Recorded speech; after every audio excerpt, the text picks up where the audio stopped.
तेरी यह दशा, मेरे अमीर भाई के घर में तू दाने दाने को तरस गई। कोई बात नहीं, अब तू मेरे घर चलेगी। वहां रूखी रोटी मिलेगी, पर साथ में बहुत सारा प्यार मिलेगा। चल मां, चल मेरे साथ। रतन उस मरियल गाय को लेकर निकलता है। अशोक पीछे से जोर जोर से हंसता है। ले जा मूर्ख, वो बांझ है। वैद्य ने कहा है वो कभी दूध नहीं देगी और 2 दिन में मर जाएगी। अच्छा हुआ, बला टली और मुफ्त में सोने की अंगूठी भी मिल गई। कुछ दिन बीत गए। रतन ने गाय की बहुत सेवा की, पर गाय ठीक नहीं हुई। एक दिन रतन उसे लेकर जंगल में बहुत दूर निकल गया। इंसान की सेवा कभी व्यर्थ नहीं जाती। रतन ने उस बेजुबान जानवर को अपने हिस्से का खाना खिलाया, उसके घाव धोए। उस दिन जंगल में कुदरत को रतन की परीक्षा लेनी थी, या शायद उसे इनाम देना था। थक गई होगी मां, यहां हरी घास है, खा ले। मुझे माफ करना, मैं तुझे वो सुख नहीं दे पा रहा जो तुझे चाहिए। अचानक वह गाय, जो ठीक से चल भी नहीं पा रही थी, एक झटके से उठी। उसकी आंखों में एक दिव्य चमक आ गई। अरे ये क्या मां, तू ठीक हो गई? गाय ने एक जोर की हुंकार भरी और जंगल के अंदर भागने लगी। उसकी रफ्तार ऐसी थी जैसे हवा से बातें कर रही हो। रुक, अरे रुक जा, कहां जा रही है? वहां आगे घना जंगल है, शेर चीते होंगे। रुक। रतन उसके पीछे पागलों की तरह भागा। झांतियों से उसके कपधे फट गए, कांटे चुभ गए, पर वह रुका नहीं। गाय एक बहुत पुराने, विशाल और सूखे पेड़ के पास जाकर रुक गई। वह पेड़ डरावना लग रहा था। हाथ जोड़ देता हूं मैया, ऐसे मत भागा कर। मेरी जान हलक में आ गई थी।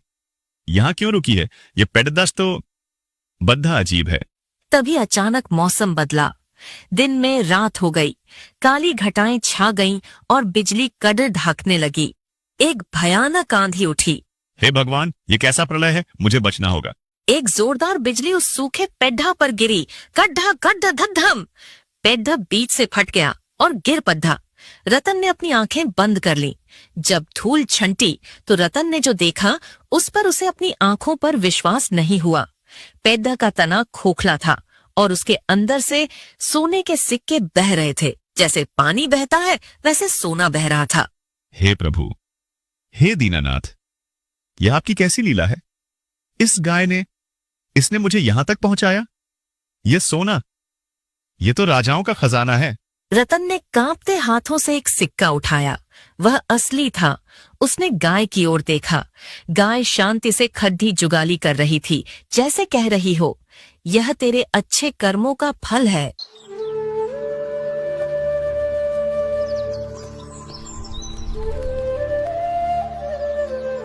जी, इतना सोना, मुझे डर लग रहा है। अगर गांव वालों को पता चल गया तो? भैया अशोक को पता चल गया तो? डर मत पगली, ये ऊपर वाले का आशीर्वाद है। हम इसे धीरे धीरे बेचेंगे और गरीबों की मदद भी करेंगे। लेकिन इसे बेचने से पहले तोलना जरूरी है। अंदाजा तो लगे कि कितना है। लेकिन तराजू तो है नहीं। मैं भैया के घर से मांग लाता हूं। नहीं, उनके पास मत जाइए, उनकी नीयत ठीक नहीं है। अरे वो भाई हैं, और मैं उन्हें क्यों बताऊंगा कि सोना तोलना है? मैं कह दूंगा कि अनाज तोलना है। तू चिंता मत कर। रतन अशोक के घर जाता है और तराजू मांग लाता है। लेकिन अशोक, जो शक का कीड़ा था, उसने तराजू के पेंदे में चुपके से गोंद, मोम लगा दिया था। अगली सुबह रतन तराजू लौटाकर चला गया। अशोक ने दरवाजा बंद किया और तराजू को पलटकर देखा। गौरी, इधर आओ, देखो देखो मेरे शक की जीत। तराजू के नीचे एक सोने का सिक्का चिपका हुआ था। ये रत्न, वो भिखारी, वो रात को सोना तोल रहा था। सोना, इसका मतलब उस गाय के साथ इसे कोई खजाना हाथ लगा है। वो गाय मेरी थी, मेरी, ये खजाना मेरा है। अशोक का चेहरा लालच से भयानक हो जाता है। वह कुल्हाड़ी उठाता है और रतन के घर की ओर दौड़ता है। रतन के घर के बाहर अशोक दरवाजा पीटता है। बाहर निकल रतन, चोर, धोखेबाज, बाहर आ। क्या हुआ भैया, कुल्हाड़ी क्यों उठाई है? ये क्या है? बोल, ये क्या है? तूने कहा था अनाज तोलना है, और ये सोना चिपका हुआ आया है। मुझे सब पता चल गया है। उस गाय की वजह से तुझे खजाना मिला है ना? वो गाय मैंने तुझे दी थी, इसलिए खजाने पर मेरा हक है। अभी के अभी सब निकाल, वरना मैं तुझे और तेरे परिवार को जिंदा गाढ़ा दूंगा। अब रतन की आंखों में डर नहीं था। उसने एक कदम आगे बढ़ाया। बस भैया, बहुत हुआ। अब तक मैं चुप था क्योंकि आप बड्ढे थे, लेकिन आज आपने हद पार कर दी। वो गाय आपने मुझे दी नहीं थी, मैंने खरीदी थी, अपनी पत्नी की आखिरी निशानी देकर। उस वक्त आपने उसे कचरा समझकर फेंका था। आज जब मेरे कर्मों से वो लक्ष्मी बन गई, तो आपको हिस्सा चाहिए। जुबान लड़ाता है। मैं राजा के पास जाऊंगा, तुझे जेल भिजवाऊंगा। जाइए, जिसे बुलाना है बुला लाइए। सांच को आंच नहीं। मैंने चोरी नहीं की है, यह मेरे भाग्य का धन है। लेकिन सुन लीजिए भैया, आज के बाद इस घर की देहरी पर कदम मत रखिएगा। आज मेरा और आपका रिश्ता खत्म। अशोक सन्न रह गया। पहली बार उसने रतन को इतनी ऊंची आवाज में बोलते सुना था। वह अपमान की आग में जलता हुआ सीधे राजमहल की ओर भागा। राजमहल का भव्य दरबार। राजा की गद्दी पर राजकुमार आदित्य बैठे हैं। अशोक, रतन और वह गाय दरबार में मौजूद हैं, रोने का नाटक करते हुए। दुहाई हो राजकुमार, इस पापी ने मेरा खजाना चुरा लिया।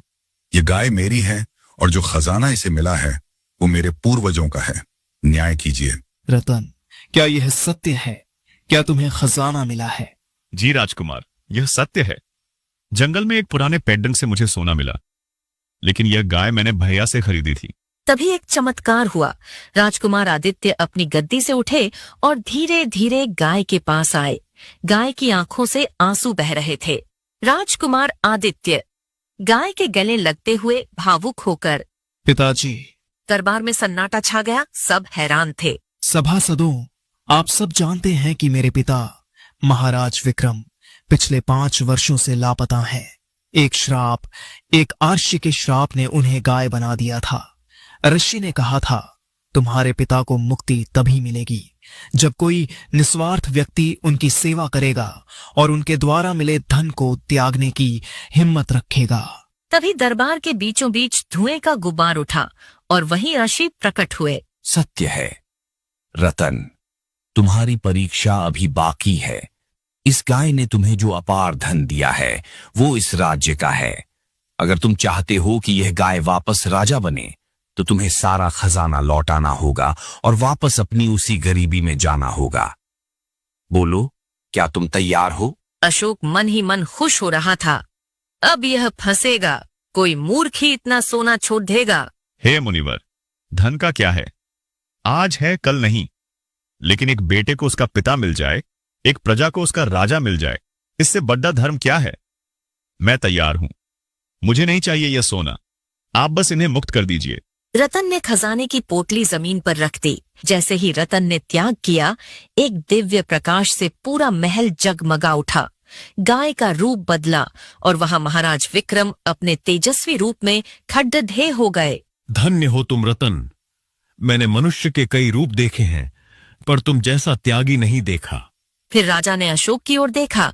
उनकी आंखों में अंगारे थे। और तुम अशोक, तुम लालच की जीती जागती मूरत हो। तुमने अपने ही भाई को ठगा, उसे सताया। तुम्हें तो मृत्यु दंड मिलना चाहिए। त्राहिमाम महाराज, मुझे माफ कर दीजिए। रतन मेरे भाई, मुझे बचा ले। मैं अंधा हो गया था। महाराज, मेरे भाई को जीवन दान दे दीजिए। इनका पश्चाताप ही इनकी सजा है। मैं नहीं चाहता मेरे कारण मेरा भाई अनाथ हो जाए। ठीक है, रतन के कहने पर तुम्हें छोड़ता हूं, लेकिन आज से रतन इस राज्य का महामंत्री होगा और तुम अपनी सारी संपत्ति गरीबों में दान करोगे और साधारण जीवन जियोगे। यही तुम्हारा दंड है। उस दिन के बाद कनकपुर गांव बदल गया। रतन, जो कल तक एक गरीब चरवाहा था, आज अपने अच्छे कर्मों से सबका चहेता बन गया। उसने अपनी शक्ति और धन का उपयोग दूसरों की भलाई के लिए किया। अशोक का अहंकार टूट चुका था और उसने भी समझ लिया था कि असली सुख धन में नहीं, बल्कि मन की शांति और भाईचारे में है। दोस्तों, याद रखिएगा, ईश्वर की लाठी बेआवाज होती है और कर्मों का तराजू कभी गलत